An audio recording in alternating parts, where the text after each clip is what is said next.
right. Welcome back to another episode of Friends from Work, a podcast about all things in the Marvel Cinematic Universe, hosted by me, Robbie Earl, and my longtime friend from work, Kyle Sconewell.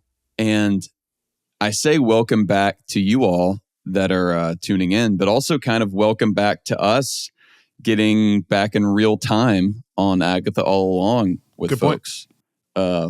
This is always, in some ways for me at least, the week that is most anticipated for me. It's really fun getting to watch some of these episodes ahead of time, but it is nice kind of being back in the spot where we can join in on the speculation and not be afraid that we're going to spoil something, which is kind of the space that we've been living in for the past couple of weeks. I'm calculating, do you want to get into it right now? Or do you have anything else we should say? Otherwise, I want to follow up with a question right there. Let me share one thing. Let me share one thing totally off subject. Yeah. Somebody sent me this book, and they should know I don't read. So, you shouldn't send me a book. I got this book. Did you ever get this? Oh, yeah. No. Marvel sent us copies of I've been needing to read that as well. So for our audio only audience, it's a copy of What If, and it's What If Wanda Maximoff and Peter Parker were siblings. You got this. I did, yeah. I haven't gotten to read it yet. Okay, well, I want to bring this up for one reason. I don't read. We got this like a month ago. My wife read the whole thing, and she loved it. Really? So she told me I need to plug this because she loved it. So shout out to, let's see, Shannon McGuire? I don't know. Shout out. It's the whole premise is if Peter Parker was her brother. And it's kind of like just obviously it's like what if it's twisting all these typical tropes. Yeah, they're and doing stories. Kind of a series of these what if novels, and I haven't gotten to read any of them yet. But that's my wife was glued. Plug. My wife was glued. So this is a non-sponsored plug. There you go. Wow. Okay. Well, so yeah. Anyways, Agatha All Along episode 4. That's it. I mean, I feel like that's a good thing to share. It's a good thing to share. She really loved it. And we get some stuff in the mail, and a lot of times if it's reading, I don't read it. And she went, used her own power, found it, read it herself, and then told me she loved it. Wow. I like that. No, that actually is that's a good word, because I've had it sitting on my pile and have not had a second to read it. So maybe I'll do that, and then maybe we can talk to the author on the show at some point. But yeah. Okay. Speaking of, we've got some fun interviews coming up, which is kind of timely given the episode that we were watching for this week.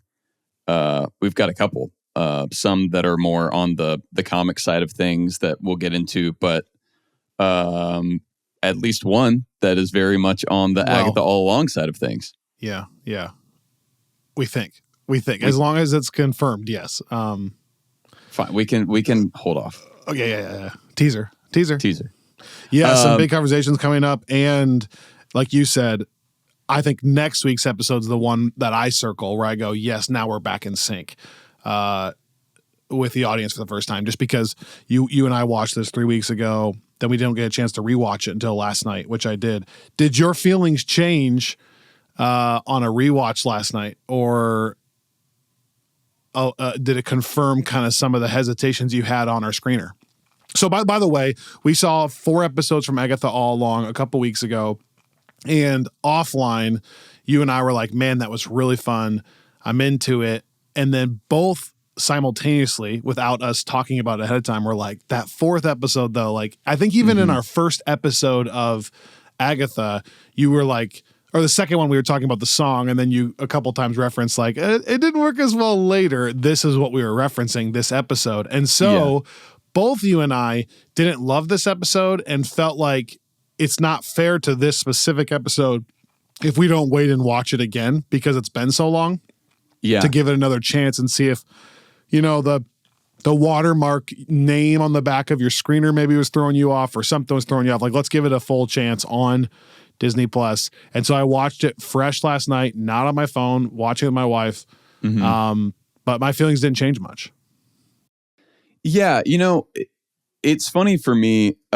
every time we talk about rewatches, I think that there's always room for it to move a little bit, especially when it's something that I didn't like as much the first time, because once I kind of have the context, I feel like part of it is I'm able to focus on different things, and I'm not as thrown off when something happens that I'm not into. So I think it's like, and I never know what's the more authentic reaction in that sense.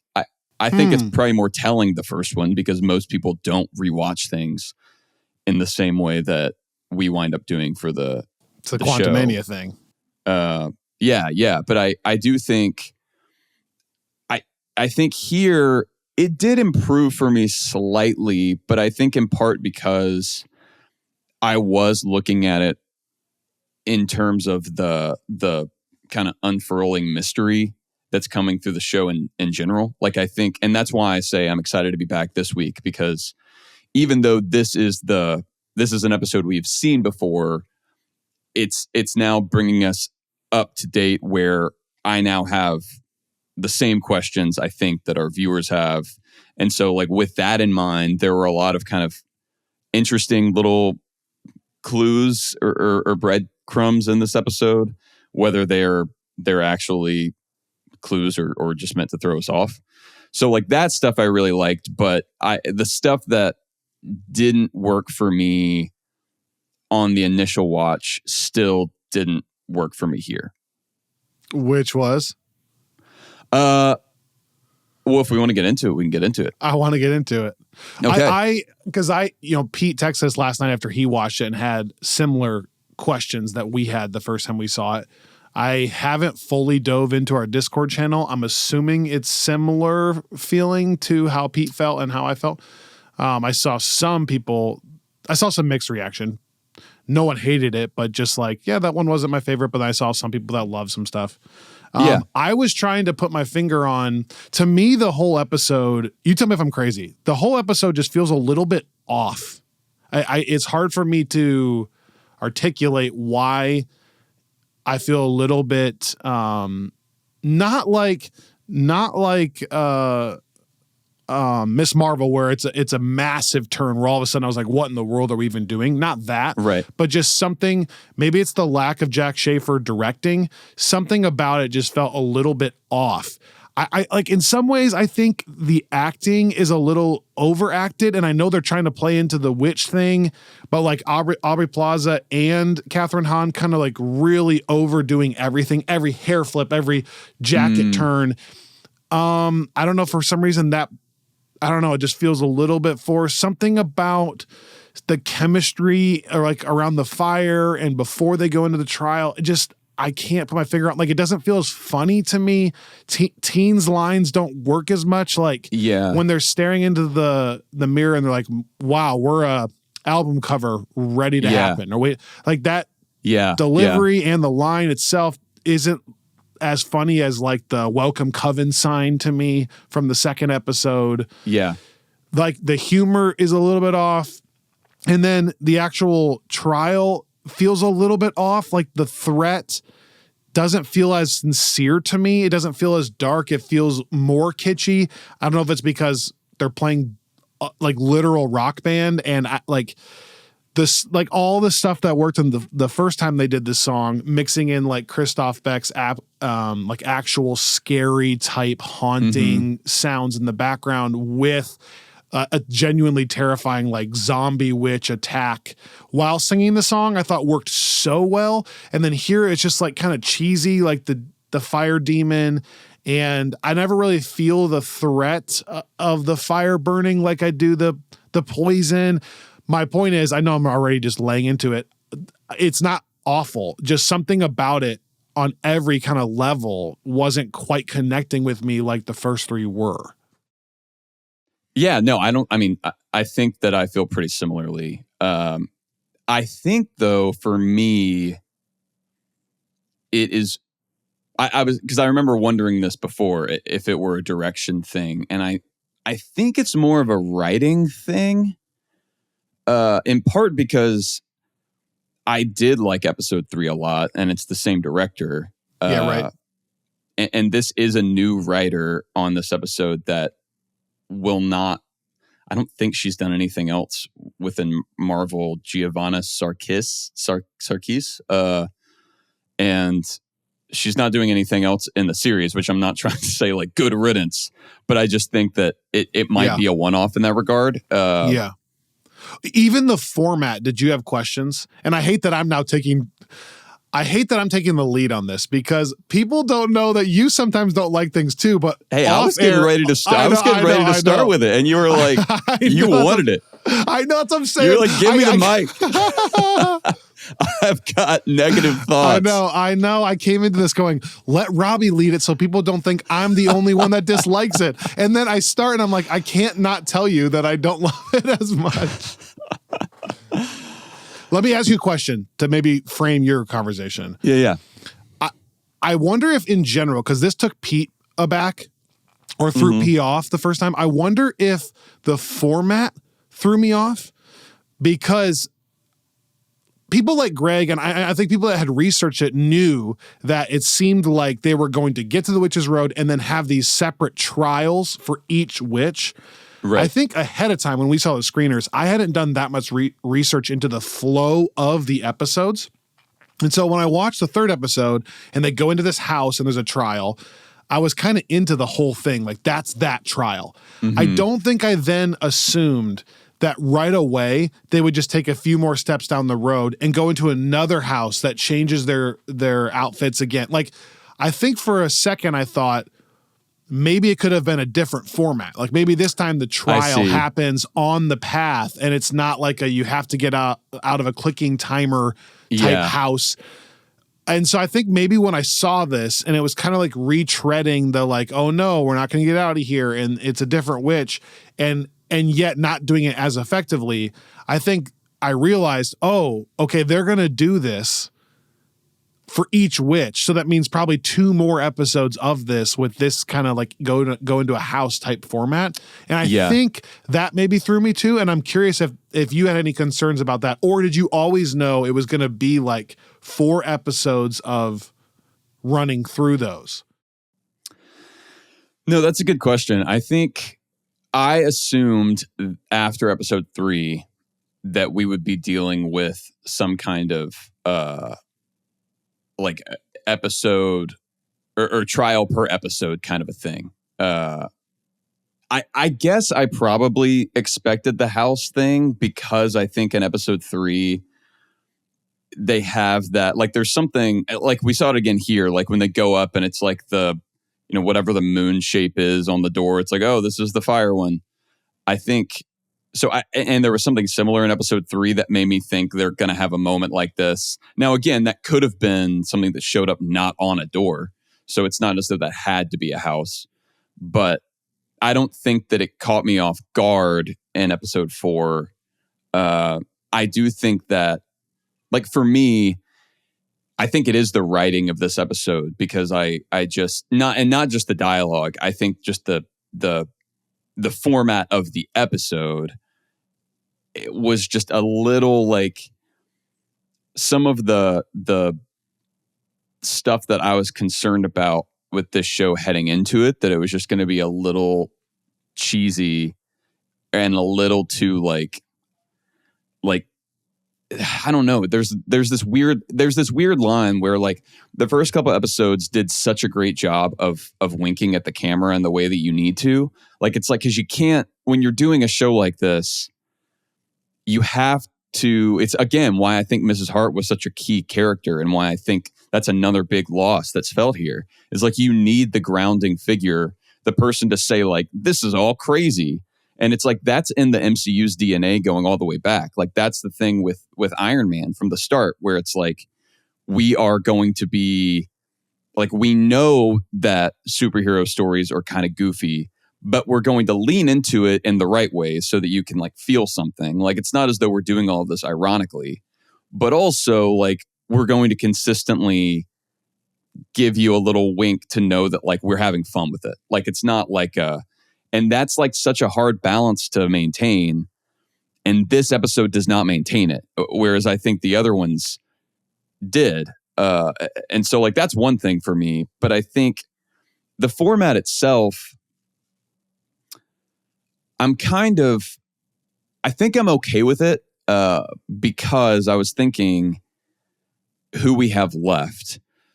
And we have Lilia, I would assume, is the next one because I'm guessing it will culminate with Agatha and I guess maybe Rio, depending on how, whether she kind of counts, and we can get into that later. But given that, like Agatha's is going to be really interesting, I think. Like we're going to learn a lot about that. And that's not going to feel to me like an episode that we have to like rush through to get to the plot, which is, I think, maybe the way that people feel about this episode and maybe the way people would feel about the next one. Like, let's just get to where we know more about Agatha.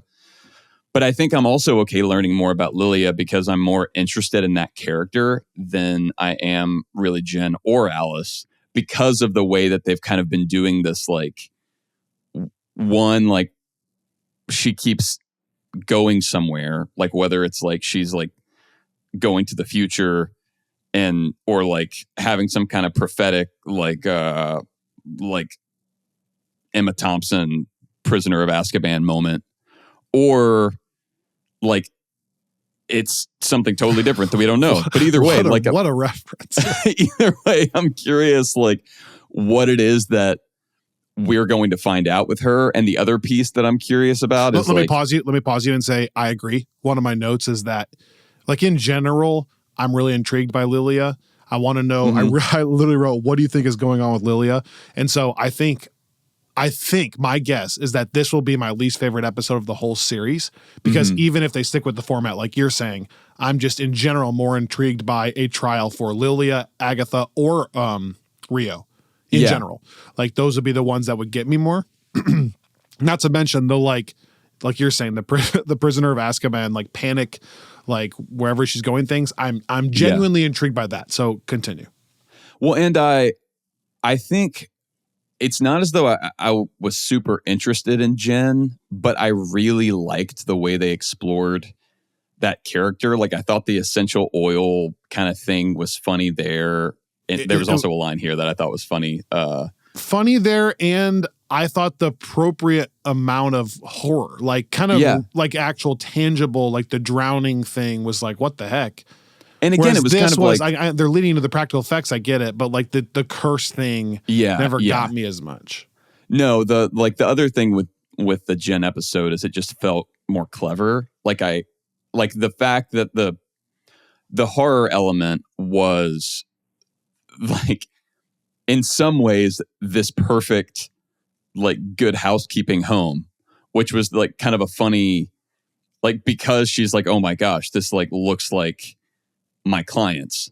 And it's like this, it's sort of like the horror of what her life has become, but it's actually like a house that Mrs. Hart thinks is incredible. And like there was some like humor in a way that was also really smart. And then you had legitimately scary moments in that.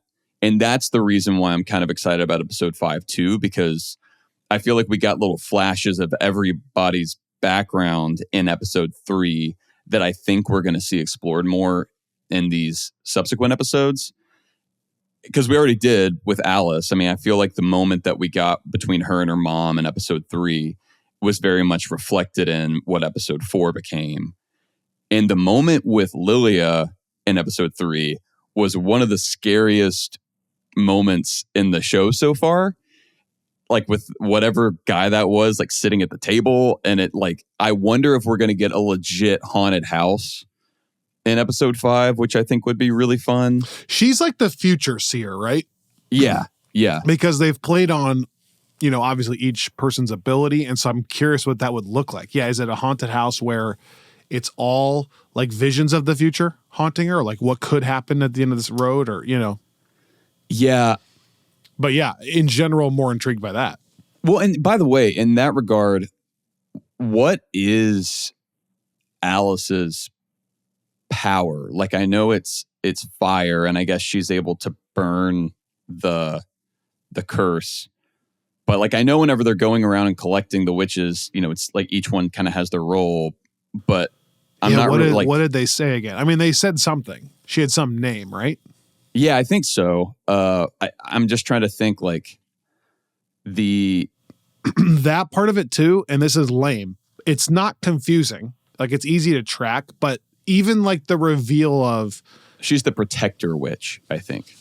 Okay, because she's like an ex-cop, and that's the. Anyway, sorry. When Agatha is like, it's actually been a spell that your mom's been protecting you, and your mom was trying to find the witch's road with all her listeners, all her fans were the coven. The fans were the coven line was tough. That was tough for me. Yeah. Yep. It's just it's a little bit weird to even kind of track. It's not confusing necessarily, but like even like what her mom was doing, like she says earlier in the episode, my mom did die on the road, but then she died in a hotel fire. Well, on the road, like on the road touring. Oh, not the witch's road. Yeah, well, I think you're supposed to think it was the witch's road. And then she's like, yeah, she died on the road. But she could never actually get to the witch's road while on the road because her coven of the listeners, something wasn't working. I guess not. And my point is that, and then being like, actually, she was singing it as a protection spell. Even that, in a nutshell, I don't feel like is the cleanest writing. Yeah, no, that's a good point because it's like, was she trying to protect her, or was she trying to get to the witch's road so that she could then protect her? Like, because, or is it just both? It's like the act of trying to get to the road and then trying to open it was also an act of intended protection, and therefore it had this. Yeah, no, you're right. It's a little less. Because of that, everything surrounding Alice is my least favorite character in the show. So I totally agree. And in all honesty, and it's actually not, I don't think, the performance from Ali on. I think it's mostly just the way the character's written. Like I think I maybe said this in our first review of episode 2. But it's just that was the one where I thought, like this is a little like you're gonna like I don't know that I want the kind of like I'm an ex-cop. I've got history. But I'm gonna do what I have to do. It's just you sound like Spider Cop from Spider-Man 1. That's what you sounded like. Well, like she sounds a little like she's a little bit, and I don't like. A little bit. I don't want to overblow this, but it's a little of what Agatha was like pretending to be or like aping in episode 1.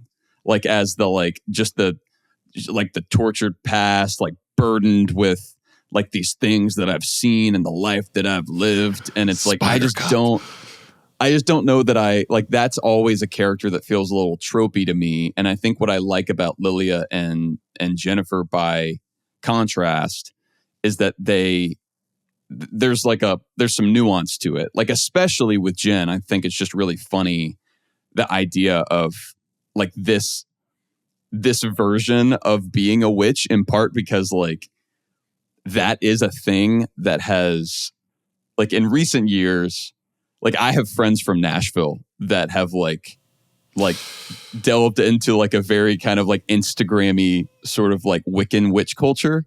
And it looks a lot like essential oil things. Like it's obviously not like they're casting spells, but it's this stuff where I'm like, is it though?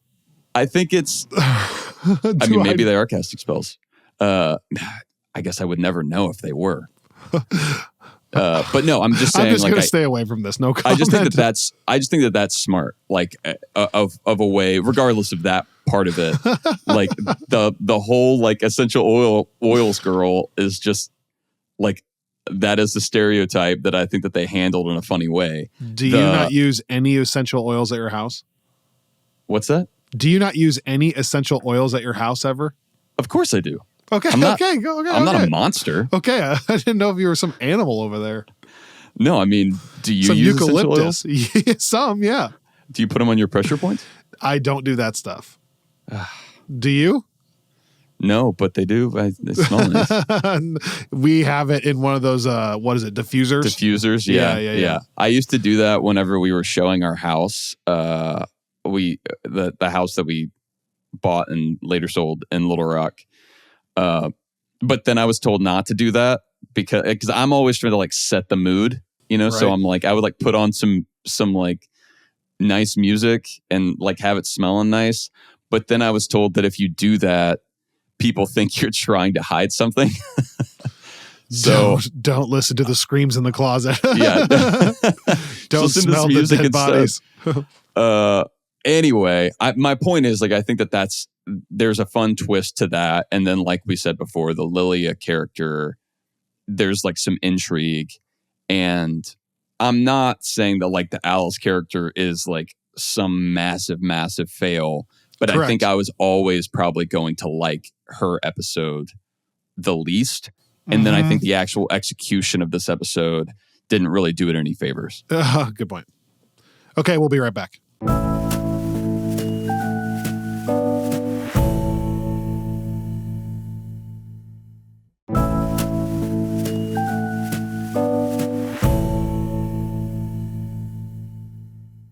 OrganicPriceBooks.com. Promo code Friends From Work is the official provider, the official comic provider of Friends From Work. Look at this.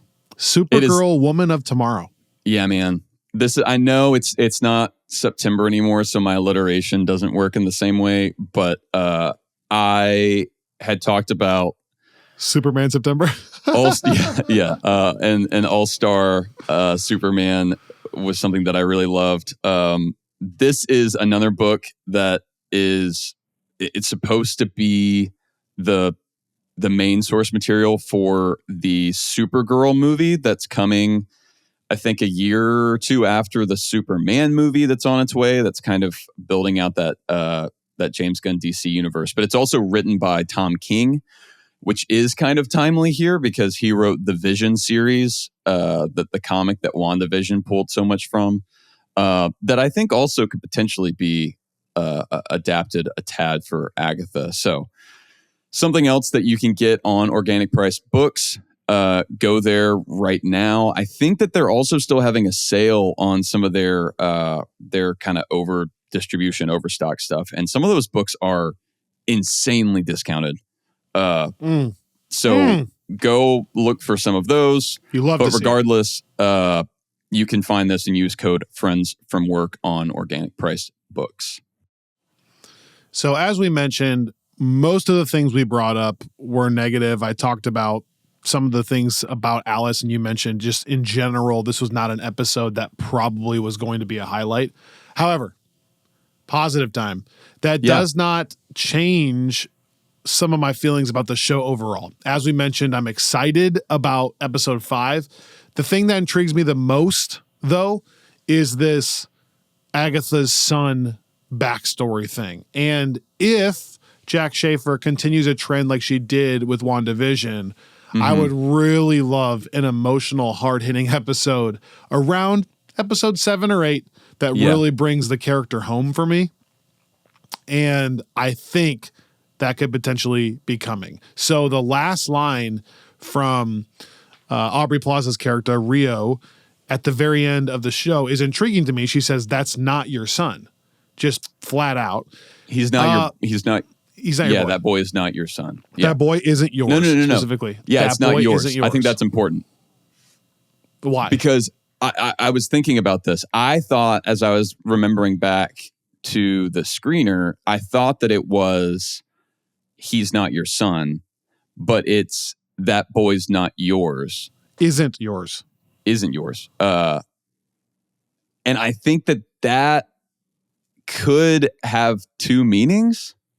Like, I initially took it as it's not your son. Like, it could be your son, but he was turned into the Darkhold, and so he's the Darkholds now. Or like that, you mean?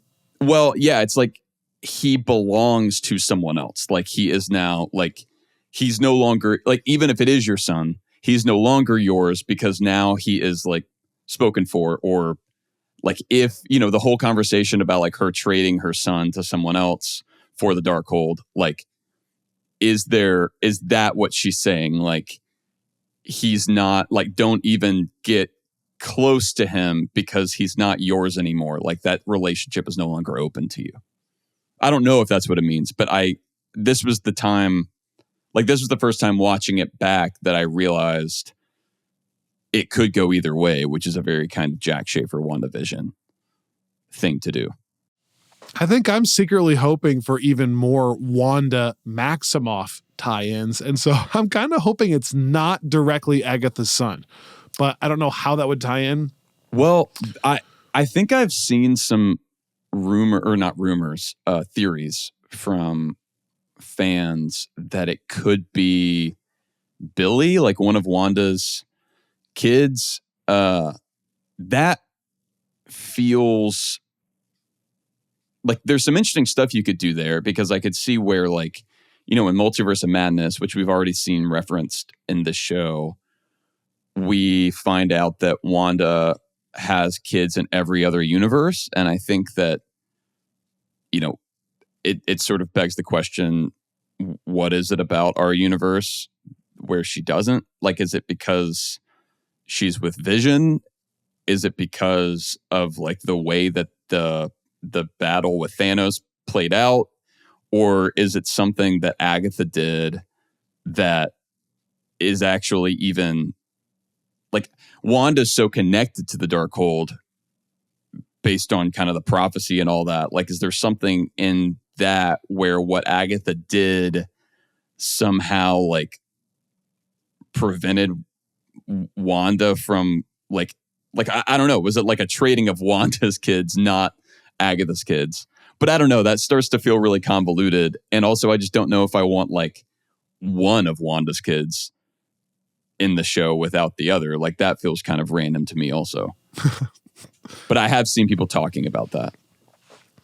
Partially also because the actual sigil spell looks kind of like a W. Have you seen that? Like, when it goes across his mouth, it almost looks like something that we've seen, but no, that's one of the big questions I have. And, we've talked about the kind of Nicholas Scratch thing, and I just don't think we have, all we really got in this episode was her, whenever it comes to Teen. She was obviously very concerned whenever he was kind of on death's door.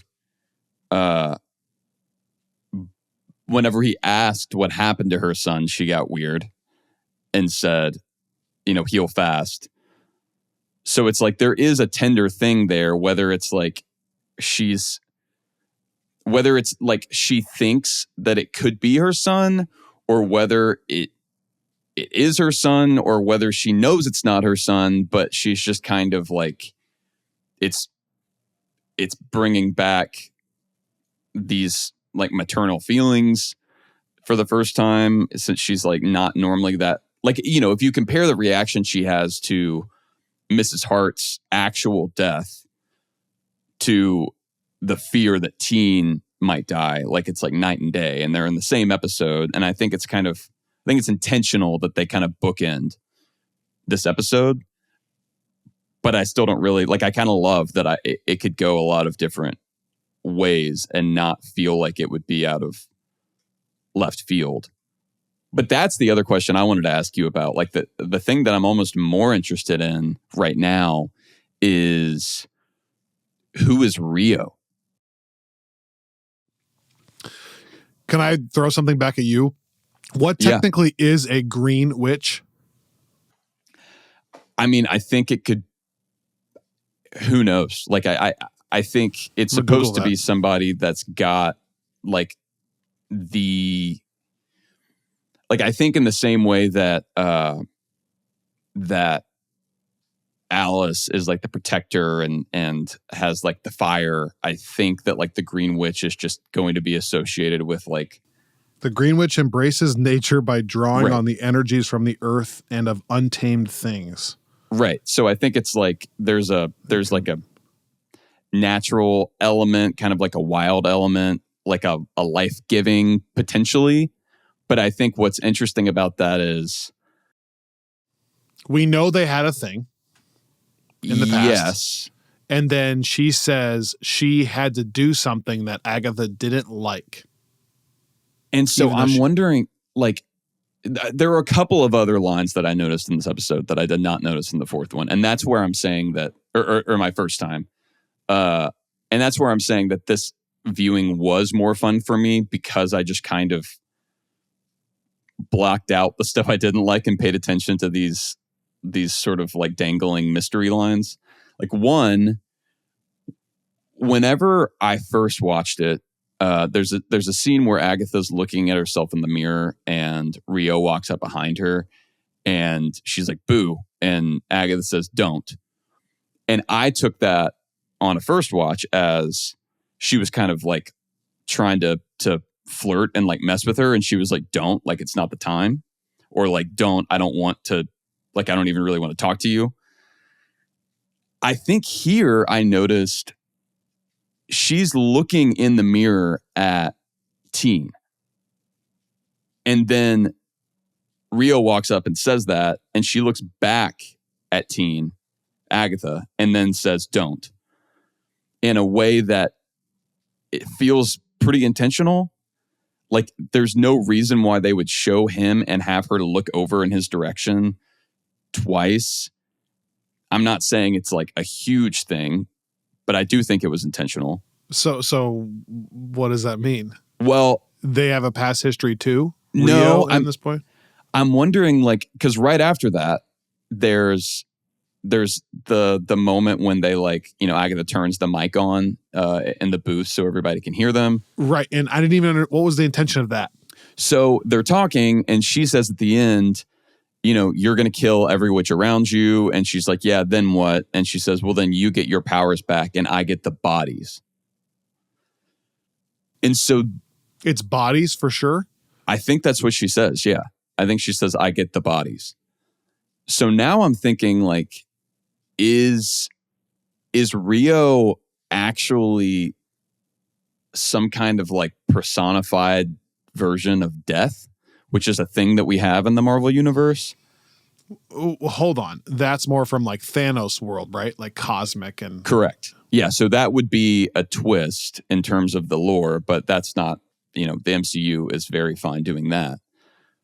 I just am thinking, like, it would if it's make not more that, sense why she's playing this like crazy, I don't care about any of this stuff. Like, oh, too bad we didn't get it if she's already dead or something, you know. Like, or because she, like, and then I start thinking, like, okay, she shows up trying to kill Agatha and Agatha's like, you know, hold off, like, let me get my powers back. Don't you want that?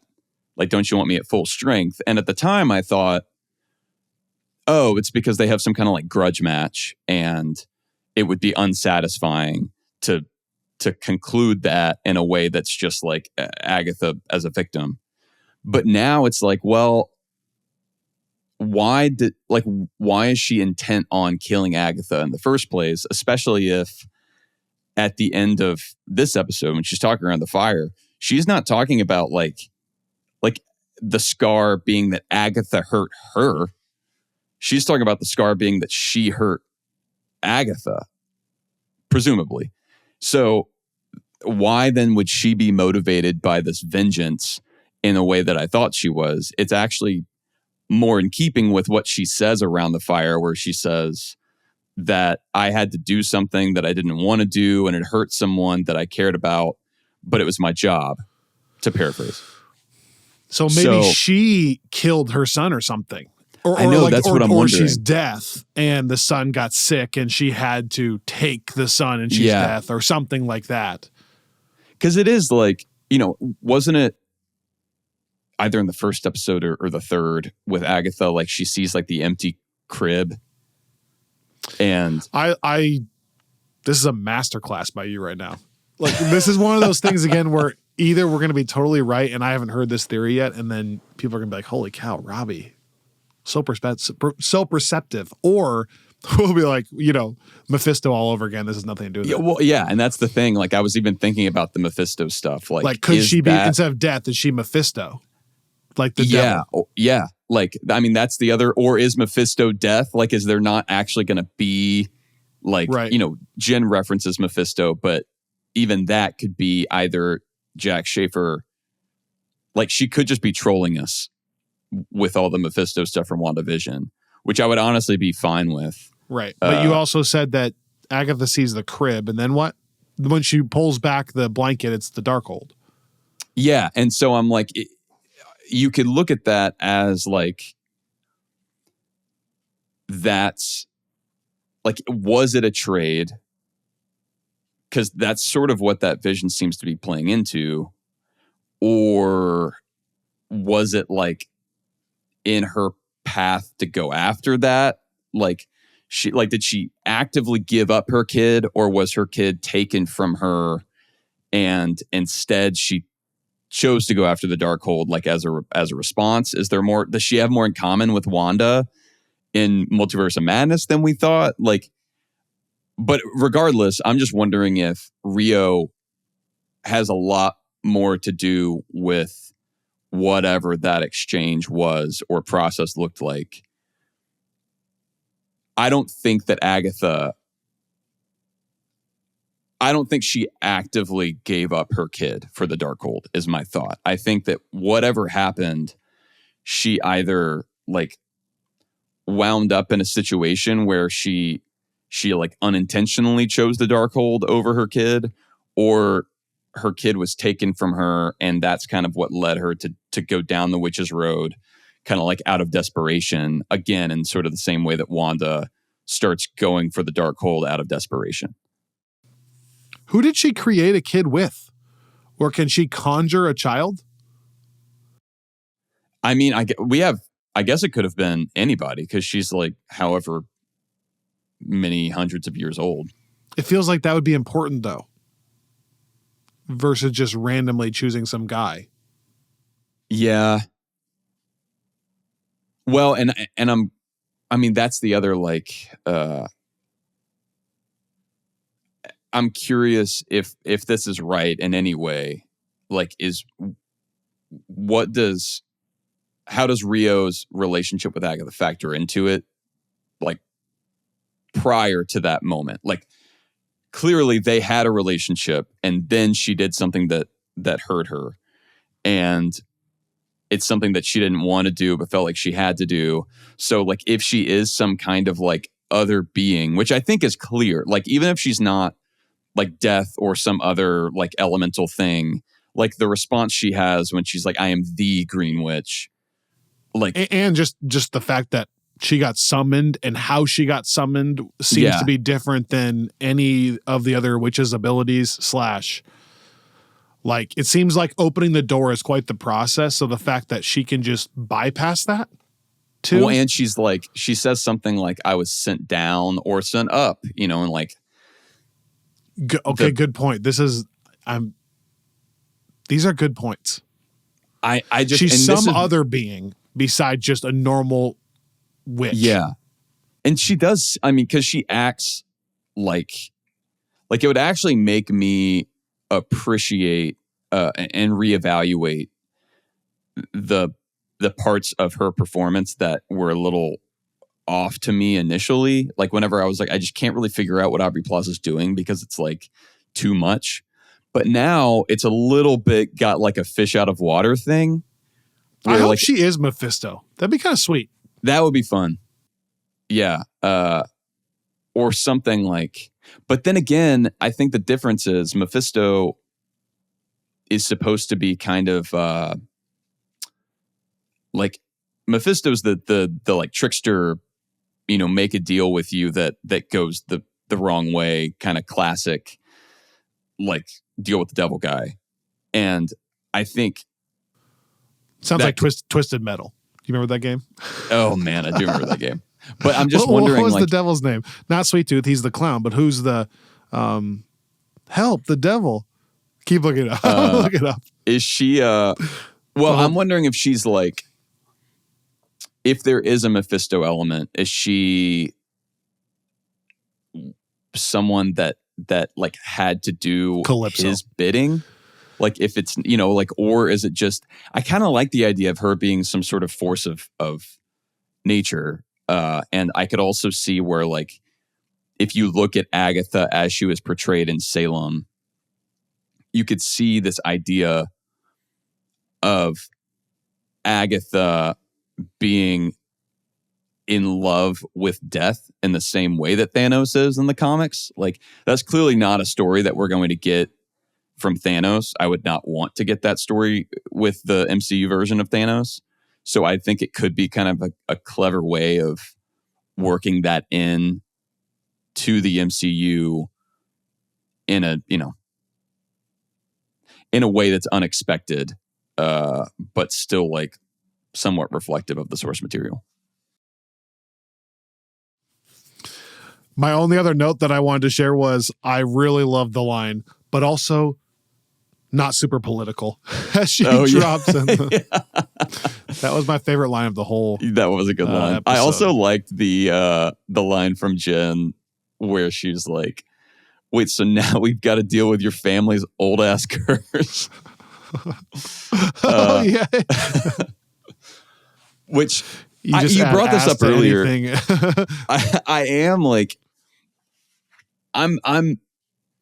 It's weird. I think that I should like the way that the curse is portrayed here. Like, right. I just edited your comic episode with Candace where she's talking all about the practical effects in horror movies. And then I went on our Discord and I saw a few people say like, wow, that was so cool to have the curse be practical effects.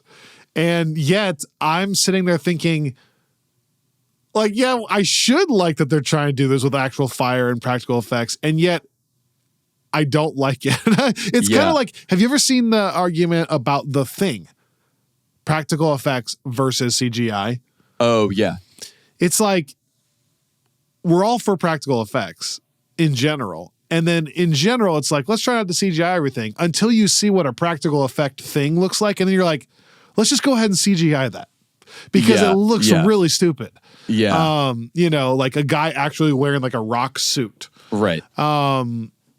Just doesn't give you any feeling of power or strength or anything. It just looks like a guy in like a bloated fat suit. There's a little bit of that here where it's like, like I love it. But then when we zoom in and I can tell it's a person in a costume, then I'm like, I don't know. It's practical effects, maybe just not executed well enough. It's weird. I mean, I also think I would have felt a little bit like, think about if they had used that exact model and design, but to your point earlier, we had like Christoph Beck, like suspenseful, scary music behind it, and we had different lighting, and we had like a kind of a jump scare with it. Yeah. Like that would be pretty effective, I think. But the problem is like we're getting this thing that's supposed to be scary, but to the tune of a song that's not scary and is kind of turns cheesy by the end. So it's this weird, like it's kind of discordant within the episode. Like I could see it working if it showed up in a different context. But I think that was part of it for me, is it was like now this just feels like one more kind of goofy ingredient in what feels like an increasingly goofy dish. Yeah. I think if that one curse, to your point, had been like genuinely terrifying, like horror movie-esque, it would have made that balance work where like, yeah, the song's kind of cheesy and fun, but this is actually not a joke. Yeah. Yeah. And honestly, I'm just thinking, I almost wonder if you could have gone the other way too, which is, could you have used the same demon, but maybe the song was actually like terrifying for some reason, and then maybe it would have worked. Well, but I think both being kind of like 70s rock song, like Earth, Wind, and Fire kind of thing with a demon in a costume is a little bit. It is like not the right balance. Yeah, I think that like the kind of 70s thing was just like, you could even maybe have done that in a way that was a little bit more effective, but also I'm just thinking for the first time, like timeline wise, does that even make sense? Like that like I'm trying to think how old Alice would have to be for her mom to have been, here we go. you know what I'm thinking? Like, it doesn't really matter, but it's like, this show is supposed to take place in 2021, I think. Hi, Samwise. Oh, Her mom is a rocker maybe in 1979, which means she's maybe 23. So she's 43 by 1999 when maybe Alice is born. Yeah, I guess we don't know when her mom died. I'd totally guess maybe 1995. Yeah.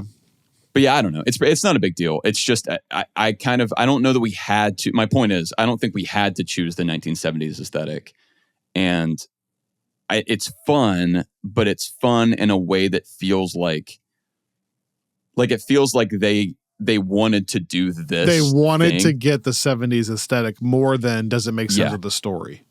But I did I saw like glimmers of what could have worked there. Like you're talking about if the song were scarier. Like I think if like the part of the episode when the song is playing backwards is actually like it doesn't happen in a way that's supposed to be scary. It's more like overwhelming and because it's really loud and Agatha like has to smash it. But like if that were the vibe and then you're getting these like flashes of the freaky demon thing, like that could actually be scary. And I kind of like that it plays into the whole like, was it Pink Floyd that you're supposed to like play the album backwards? Okay, I was going to ask you, have you ever heard that theory of lots of things like Stairway to Heaven? Led Zeppelin backwards was a famous one. People thought it was like demonic if the record was played backwards. And you can actually find clips of like Stairway to Heaven. Which is like, and it's like unnerving to listen to. For sure. So I like that they kind of played into that. For people who don't know, for Steve Rogers, they're playing off like a real That's true. He would have missed that. Yeah. People had. Yeah, no, I mean, so there were things like that where I thought, okay, if you had done something like that and like even had that amp up the anxiety in the same way that you did like in episode 2 or in part in episode 3, just with like the timer knowing that the poison was about to take everybody out. Right. But I just never felt that pressure. I never felt that like eeriness that I think you could have maybe done if you weren't so interested in giving everyone like big fur coats and sunglasses. So it's like whoa, shots fired. I think that there are still things that were done here that like even within the 70s aesthetic that I think will pay off, like some of the interactions that we get between Agatha and Rio, kind of in part because of that, and like the stuff in the mirror, and like there's a bit of like Agatha posturing. Like there's good stuff, and I think Catherine Hahn remains really great. And I think like my last thought is just I like still that we're seeing Agatha's like superpower be her ability to she's wily. You know, it's like she can kind of like on the one hand she's manipulative, but she's also like clever and this like problem solver and like you see her more and more be the one that knows kind of the way forward, even if she's the one that doesn't really care about anybody else. And so then it's like, as we find out more about this past that she has, I think that it's like, it's interesting to figure out how much of that's like projection. Trauma induced. Yeah. Like, is there going to be like a moment where she started becoming that way? Because I think like that's maybe the most surprising thing to me about this show so far is for someone that did not really care about what happened to Agatha after WandaVision, I care. Like I care about that character at this point. In closing, going back a second, I heard rumors that Aubrey Plaza might be in other projects in the MCU, and that this is not like a one show thing. It's a rumor. I have no idea, But that does also play into your theory of she's some other being besides just a witch for this show. Like, I don't think there's any world where Jen is going to show up in something else, right? Like, at the end of this, she's either going to be dead or she's going to get what she needs and go back to like just living a normal life. I want her in like the final lineup at the end of Secret Wars. Secret Wars. You got like Dr. Doom and you got Hulk and you got Daredevil and you got all these people lined up, and then there's Jen with her potions. Jen. Her candles. Jen Unbound. Jen unbound with her candles, throwing candles at people. I do think, that's the other thing that I'm just curious to see moving forward is how the Jen Unbound sounds like a movie. That's true. The how the lore around all of the kind of magic stuff progresses. Like, I do think that the show is interested in building out a corner of the MCU, and I think that I'm Captain Marvel and Alice. Do you see it? Oh yeah. I mean, and she's you know using what? her protection for Captain Marvel. And the thing about that is, it wouldn't be in any way review bombed if you had a movie like that. Gosh. I mean, people would be all about it. It'd be universally acclaimed and loved. I am like I'm curious to see what people think, and maybe if you're listening, this is the cue for you to write in or hit us up at the Discord. But I'm curious where this leaves this kind of like magic part of the MCU lore, because like I said, I think in our preview episode for Agatha, that's a part of the Marvel universe within the comics that I've always thought is a little dicey, because it's like, once you introduce like an actual devil or like death or like whatever we could be getting, it's like, okay, how does that factor up against? But thus far, are you going to say what I think you're saying? For me, it feels like it's pretty contained, though. Something Agreed. About it doesn't feel out of control on that front. Yeah. I mean, yeah, like, that's true. Even if she is like a devil or a Mephisto or something, as of now, like seeing like how she is right now doesn't throw me way off. Maybe it's just go ahead. I think in part because it's like, well, we'll see with Rio how that goes, but it seems as though you kind of have to get to the Witch's Road, which is really hard to do. Right. Or like be a participant in witchcraft to even have her be a threat to you. Yeah. It seems like kind of thing. Yeah. And that's, I think, I kind of think you have to do something like that. Like, I don't think you can open the door. Right. It's one of the reasons why, like, when people were talking about Mephisto in the context of Ironheart, which could still happen because the Hood is in Ironheart and the Hood has kind of like these demonic powers sort of. But I'm just like, I don't want like Ironheart talking to the devil. That feels like a mistake. The power and the mechanics of it matter. That's why I always say that. Like, to me, you set up that the Scarlet Witch is the ultimate alpha everything, like can destroy everything. So everything else you come up with has to fall below that now. Like, and I'm okay with her being out there, or this like this dread of the Scarlet Witch being a thing. That's great. But now we got to work down. We don't work up from that. That's DC's thing. We got to work down from there. So if Mephisto is the devil, he or she still has to take orders from the Scarlet Witch. Or meaning like the Scarlet Witch, if Wanda gets involved, can just get rid of Mephisto. That's what I'm okay with. Yeah. I'm not okay with the other way around. Well, and it could be, it could also be an interesting kind of lateral from Multiverse of Madness move, because I forget that there is the like Chthon, the however you say that, the dark like demonic entity that created the Darkhold, that like transcribed it in like the Mount Wundagore, that's then like put into the actual book.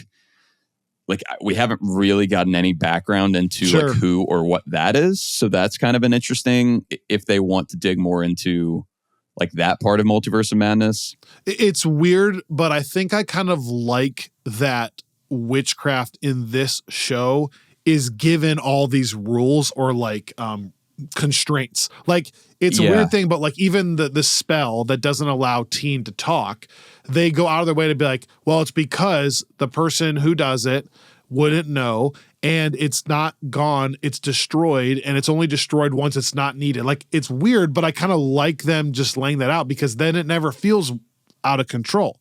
Like, and I love the idea of what we said a second ago about how maybe the witchcraftness of it, like you can be a normal person, get into witchcraft and learn some like spells and potions and some powers, but outside of the realm of witchcraft, like I don't think there's any reason to believe that like Hulk couldn't take Agatha and crack her in half and she'd be done. I think that's still the like expectation of like, if that, you know what I mean? I know that was really graphic. That was a I think reference. That's right. Even in WandaVision, when she had her powers, I think that's right.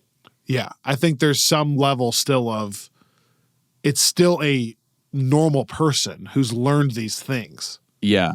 Well, and that's, I think Doctor Strange. But Wanda, I think, is a little bit different because I think Wanda could be a mutant as well, and like learning these things unlock something else, and or she's just destined by prophecy to be the greatest version of this ever. Yeah. Again, that's a little bit separate, but it seems like all these other people, like even the idea that Alice's mom thought all these listeners could be a Coven-esque thing, or that the rule they said of like, you know, within 3 miles or 3 minutes, there's always some witches or whatever it is, 10 minutes. I can't remember what it was. Yeah. But even them just saying that, I don't think you then are supposed to take that and go, if those witches just tried hard enough, they'd be Wanda. Right. Yeah. So my point is, I like the idea of just kind of confining it to certain things so that it doesn't ever get out of control.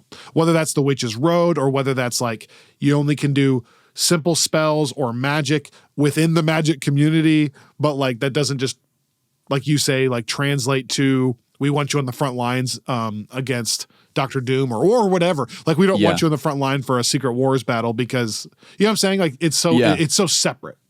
That's all. No, I mean, even the fact that, like, and I like the way that Raimi played with this in Multiverse of Madness a bit more, but still, you ultimately see Strange whenever he's in like combat mode, he's like conjuring up weapons. You know, he's not like doing something that like turns you into a frog. You know, he's got like maybe he's like hitting you with some kind of like crazy like snake magic, but he's still like using a physical thing to harm you or to protect himself. And I kind of like that, like if, you know, like in Infinity War, like you see him get thinking, like I'm now thinking out. about every time he's fighting technically. Yeah, he's still like using illusions and the butterflies or taking something Thanos threw at him and spinning it around. Well, it's like you see, like he's actually, like he's, and even that's a little bit different, right? Because he's kind of like a sorcerer that's learned like a different style of like channeling energy versus like witchcraft feels even a little bit different. Yeah, because they do separate those out. But my point is, like, even then, I think, like, I like the fact that you're right. There are rules to it, and it's at least somewhat grounded, not grounded in that it's realistic, but grounded in that it can't be whatever they want it to be. To me, the only other one I think I would look into is Loki, actually. So I would kind of compare how do they handle Doctor Strange, how do they handle Wanda, how do they handle the witches in this show, and then the only other reference to me is Loki because he's the other like magic wielder, maybe along with his mom, Frigga. Yeah. Yeah, because she says like she grew up with witches. Doesn't she say that? Oh, she does. Yeah. Well, and the Dark World. Now we can end the episode. We did it. Yeah, Thor the Dark World. That's what Malekith calls her. That made me laugh. You witch. So, man, it all goes back to Malekith. It just somehow. I'm actually proud of us that we can continue to bring it up. That's somehow. the darkness that I want. That's the kind of, like, if we want to get real dark, let's just make it a dark world. Man, I hope everybody's just all darkness. Hope everyone's fall is going well. I hope everyone's having a great fall except for Saints fans. And I went to Atlanta last weekend. It was fun. Went to the game. Weather's turning a little bit cooler. It's 72 outside today. I've been going for some nice jogs. I got my studio redone. If you're watching, look at this. I got like a new couch, new lighting, a totally different angle. It is nice. It's good to be here. It's good to be here. Hope everyone's doing well. I'm going to close on this. Go to the ffwpodcast.com right now where you're listening because I redid the landing page. And I'm pretty proud of it. You I did. think it looks pretty good. You should be proud of it. We are in the process of transitioning, and we're going to talk about this more. Friends from Work is in the process of transitioning things to a more kind of concise setup. Like we talked about Marvel and their branding with Marvel Television. You and I are working through what all these things are. Friends from Work. What's Friends from Work Plus? And part of that is we're trying to put more focus back on the website so that the website can be the true home of everything. Eventually that you can find your newsletter, you can find your Discord channels, you can find the podcast and all the different ways to play it, the videos, et cetera, all on the website. And hopefully eventually making it more community focused as well. So I'll just say we're working on that. It's going to be an awesome next year. But right now, check out the ffwpodcast.com to see my new landing page because I think it looks cool. Thanks for listening. We love all of you. So much more to come. We'll see you right back here next week on Friends from Work.